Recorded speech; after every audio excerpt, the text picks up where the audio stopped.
Hello YouTubers, Alaska Prepper here. So I thought I'd do this real quick video before I head out to work.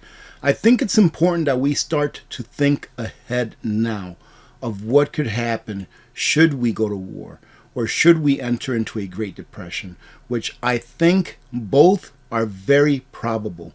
I believe that we've already entered into a Great Depression. It's just the very beginnings of it. Right, it's a slow roll, and then it will escalate to where things are rationed, to where there are severe shortages of things. And I also believe that we've already entered into war. Right now, in my opinion, it's more of an economic war and an energy war, as you've all noticed. However, the probabilities of it turning into a static war, unfortunately, ladies and gentlemen, if you saw the video that I put out earlier today, are very good.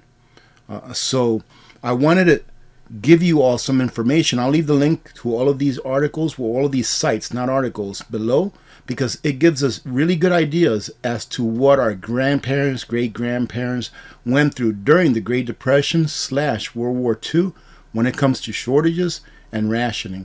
Now, some of these things may be a little bit outdated, like this first one, car rationing. What did they mean about car rationing? Could people not buy cars then?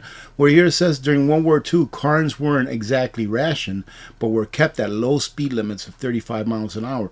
So we can expect that during times where gasoline is being rationed, that they will lower the speed limit even more so than what it is now in order to try to conserve as much fuel as possible so that they can extend that fuel to the war effort. I've been talking about this for a while. If you're going to need tires in the next 3, 4, 5 years, get them now. Not only are you going to save some money because of inflation, however, you're going to be able to have the tires on hand. During World War II, there was rationing on tires for their rubber. The rubber was then used for the Jeeps in the military. Gasoline, and in my opinion, all types of fuels will be rationed. And you could say that they're somewhat being rationed now. And the reason I say that is because the higher that prices go, the less the amount of people can afford it. So higher prices, less usage. That, in my opinion, is a form of rationing. However, during times of war or even in a Great Depression where the production capability is a lot lower because the input costs are so high, fuel can very likely be rationed today the way that it was back then. So stock up. I talked about this on a video yesterday. I said that my rule of thumbs for prepping gasoline for my vehicles is to have enough gasoline on hand, properly stored, that will fuel each one of my vehicles one full tank. So I always keep my vehicles topped off at 3/4 or above, and I always keep enough gasoline stored away that I can refuel each one of my vehicles one full tank full at any time. Fuel oil and kerosene, ladies and gentlemen. Any kind of fuels that's going to keep you warm in the wintertime, make sure that if you have a way to stock up on it at today's prices, that you do. I've talked about this quite a bit over the last several months because it's exactly what I did. I stocked up on the fuel oil that I need to keep my house warm. Why? Because even if fuel oil ends up going down in price a little bit, right? Let's say that it does. I know that I have it. I got it. I know that I have it. I know how much time I have before I have to switch over to an alternative measure of heating my home should it become unavailable in the future. And that's what preparedness is about. It's about having what you're going to need in the future should it become unavailable. Bicycles during World War II were rationed. During World War II, bikes were only legally allowed to weigh up to a maximum of 47 pounds instead of the previous 57 pounds that it previously was in order to save materials.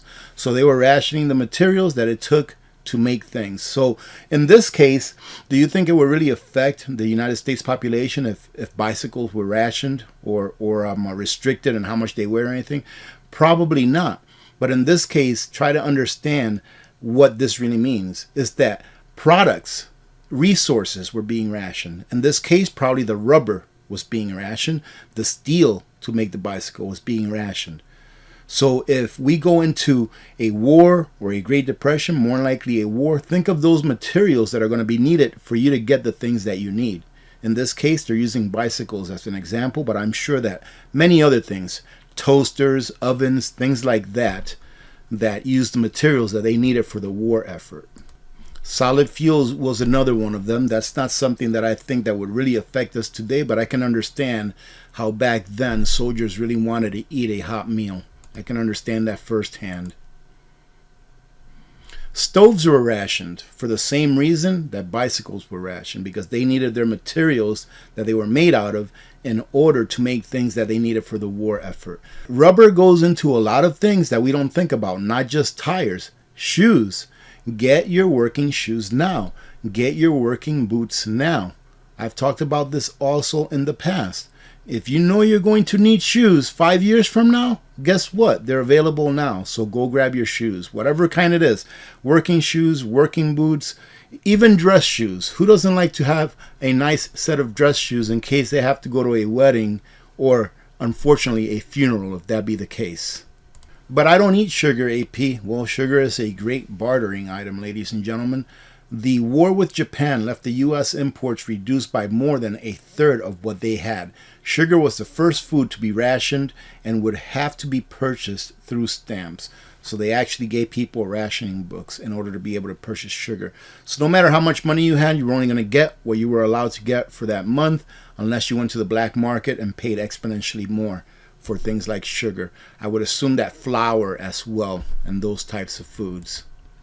Get your coffee now, ladies and gentlemen. Not only did Brazil have the very worst coffee harvest in recent history, but it looks like next year they may not be doing as well either. So get your coffee now.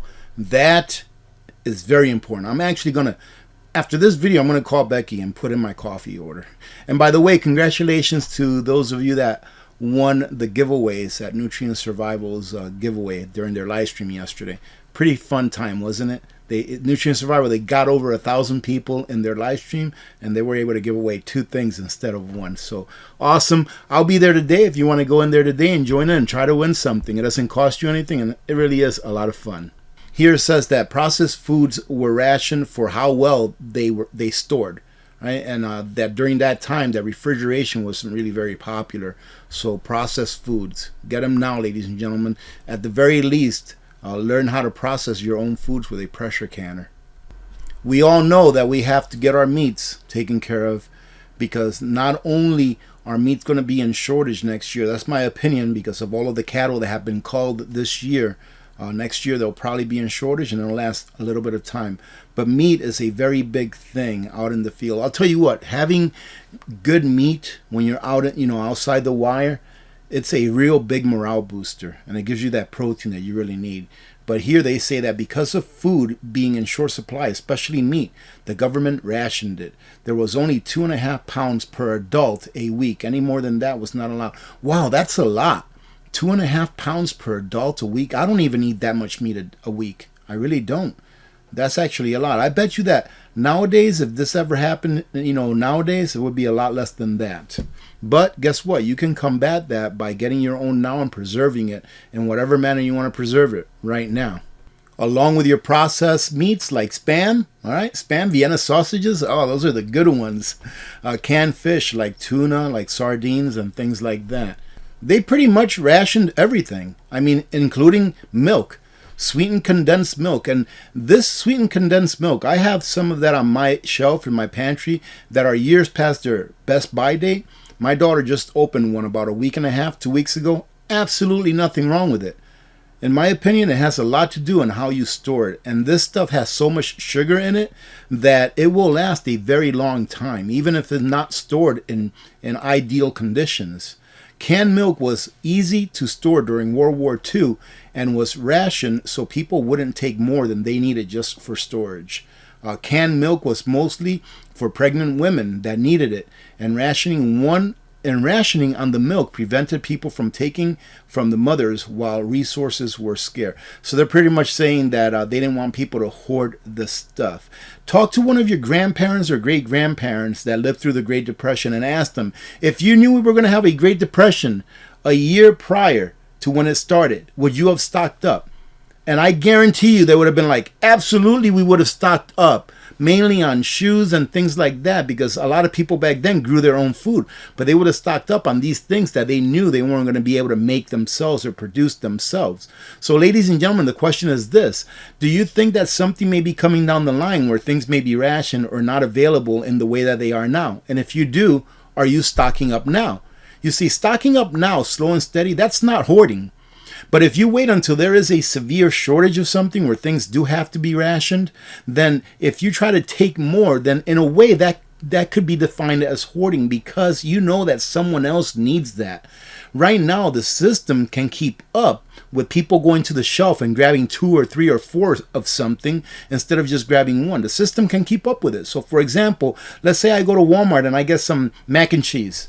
Right? And I go ahead and grab 20 boxes of mac and cheese. Well, the system that they have is every time that those mac and cheeses get scanned through the register, it tells their main computer, hey, we are minus 20 boxes of mac and cheese. Go ahead and place an order for tomorrow's delivery. And then it's there the next day to be put on the shelf. The system can keep up with it the way that we're doing it now. Well, not as good as it used to a couple years back, but it can still keep up with it. So it's not hoarding now. Now you're just preparing for a rainy day. And ladies and gentlemen, that rainy day is going to come. So I hope that you're preparing. And believe it or not, typewriters were rationed during World War II. I have no idea why, so let's read it. Let's see, they were rationed in World War II since their use was mainly for communication. People that used typewriters needed to have proof that these typewriters were required for them. Wow, that is kind of weird. Maybe for like espionage? Maybe they were worried that of espionage and stuff going on. I don't know, but that's kind of weird. Never heard that one before. Now this one I didn't know. Silk stockings. Well, it wasn't really silk, I don't think so, but because of World War II, women's silk stockings were rationed for the nylon in order to make parachutes. It required 36 pairs of stockings to make a single parachute. Wow, that's not even that much, I don't think. But there you go. You have things that you enjoy. You have things that make your standard of living the way that you like it to be it silk stockings, be it socks, be it shoes, be it bubble gum, be it toothpaste, toothbrushes, whatever it may be. Stock up on them now, ladies and gentlemen. They are available. And I pulled up a couple more sites just to go over what different sites had to say. Some of these things probably crisscross, but let's go through them anyway. Rationed items during World War II. This was between like 1942 mainly and 1945. Tires, we went over that. Cars, bicycles, gasoline, fuel, oil, kerosene, solid fuel, stoves, rubber footwear, shoes, sugar, coffee, processed foods, meat, canned fish, cheese, canned milk fats, and typewriters. Same list pretty much that we already went over. Look at that. I could have made this video only 35 seconds long. Let's see. I also have another one here that I pulled up. Let's see what this one has to say. The Great Depression was a result of the stock market crash in 1920 due to high prices, low incomes, and high demand. The government had to institute rations to ensure most people had at least a little bit of food. According to this site, they had to ration sugar, coffee, meat, fish, butter. We didn't think about butter. Now, ladies and gentlemen, if you don't have at least 50 pounds of butter put away, you are not a prepper, right? And sugar, butter, eggs. We didn't talk about eggs. All right, get your powdered eggs. All right, ladies and gentlemen, let me know if you would like me to do a video to show you one of my favorite egg dishes that also include pasta, which I was actually taught that recipe by one of our community members, and it is very tasty. However, I used a little bit of cheese on it. But anyways, that's on another video. Eggs and cheese. So, do you like cheese? Put away some cheese. You can either freeze it if you vacuum seal it, it'll last quite a while. And if you are lucky enough to have a freeze dryer, then you can freeze dry it and it'll last quite a while as well. For the freeze dried version, what I found is that the shredded cheese works best and it comes out great. Where is it? I always keep this little jar here. See this little jar? This is freeze dried shredded cheese. And I'll tell you what, it's delicious just as a snack. 10 things that people reused, repurposed during the Great Depression. The first one was old clothing, sheets, and towels. And I'll leave the link to all of these so that you can come back and revisit it. Flour bags. All right, flour bags. Tires. One book that I read once had in it that a gentleman was making shoes out of tires. So he would take the tread of the tire and used that as being like the sole of the shoes, and he was selling them. And I think that's a great idea, but there's a lot of uses for the rubber that comes off tires. Jars and containers, soap and candles, string and elastic bands, buttons, paper and magazines. I wonder what for. I wonder if they were having problems getting toilet paper on a regular basis. Kitchen scraps. Of course, kitchen scraps go to your chickens, right? And if not, they go to your compost. Water. Let's see what they repurposed water for. Water was also a commodity, probably the most important one of all, that many people didn't have access to during the Great Depression. In cities, people couldn't afford to pay their water bills, which meant their water was shut off. Or worse, they couldn't afford to keep their homes, so they ended up in a shanty town without water. But water was never more scarce than it was for people in the drought-ridden Dust Bowl areas of the U.S. But water was never more scarce than it was for people in the drought-ridden Dust Bowls of the U.S. where all the wells were dried up. Any water that could be reused was. Multiple people bathed in the same water and then cleaned their clothes and their dishes in it as well. The old saying, don't throw the baby out with the bath water, would have definitely applied during this time. Interesting. Very interesting.